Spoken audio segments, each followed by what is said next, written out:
The other day I posted a video where I mentioned that I had completely refinished my Desert Eagle stainless steel 50AE.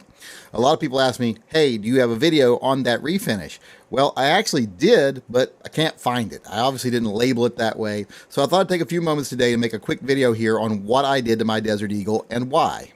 Well, when I first got my Desert Eagle, it didn't have the satiny finish that you see in this picture here. It had a really prominent brushed pattern on the slide and the barrel, and the frame was a really rough, deep matte finish. And I wasn't crazy about it, but I didn't hate it. So I did what I usually do with a gun when I get it brand new. I completely disassembled the gun.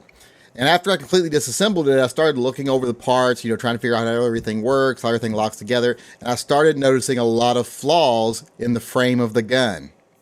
Now, the first thing I noticed on the gun was some pretty noticeable pitting on the front of the trigger guard. Now, luckily it wasn't very deep. I'm pretty sure this was done during the casting process.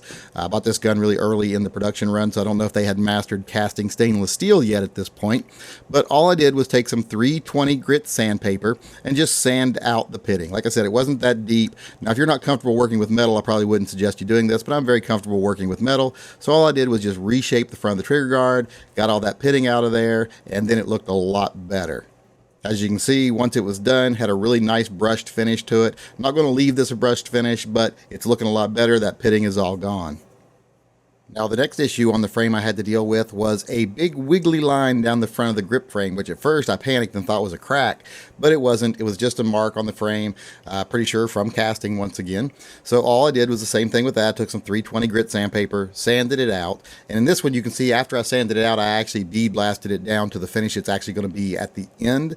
So that was pretty easy. Just sanded that out and then bead blasted it, and it was ready to go.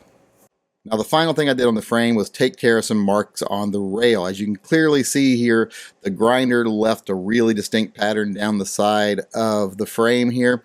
So you can't even really see this, but I decided I wanted to take this out a little bit. So I just cleaned this up a little. Looks a lot better in the end. So just did a little bit of work to it, even though you can't see it, to make it look a lot better. Now, the slide didn't need as much work. It did have some places where they milled out the area for the sights that had some heavy machining marks in it. So I just sanded that out. This right here is actually after I'd sanded it a couple of times, but then I got it down to where it was nice and flush, and I just bead blast the whole thing down. Now it's a nice uniform finish on the top. You really don't see those machining lines anymore. Now, once I had finished all the repair work, I just set about refinishing the gun. So the first thing I did is I just garnet blasted the whole thing down, and then went through and bead blasted the areas I wanted to be a matte finish, and then took some 600 grit sandpaper and put a light texture, a grain texture, on the areas that I wanted to be a brushed finish. And while I was doing that, I did take down the sharp edges just a little bit, just kind of smooth it out a little bit, give it a little bit more of a refined look. And in the end, you had the gun that I have now with its custom finish.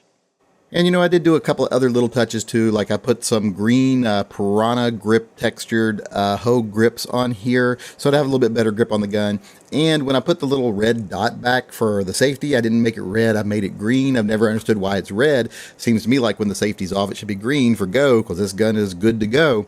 But that was some minor changes I made, and in the end, you end up with the gun I have now, and that's basically what I did. Like I said, it was kind of rough when I first got it, and I decided I just wanted to make it a little bit more refined. I don't think Magnum Research is known for their refined guns, but in the end, I think it turned out to look pretty daggone good.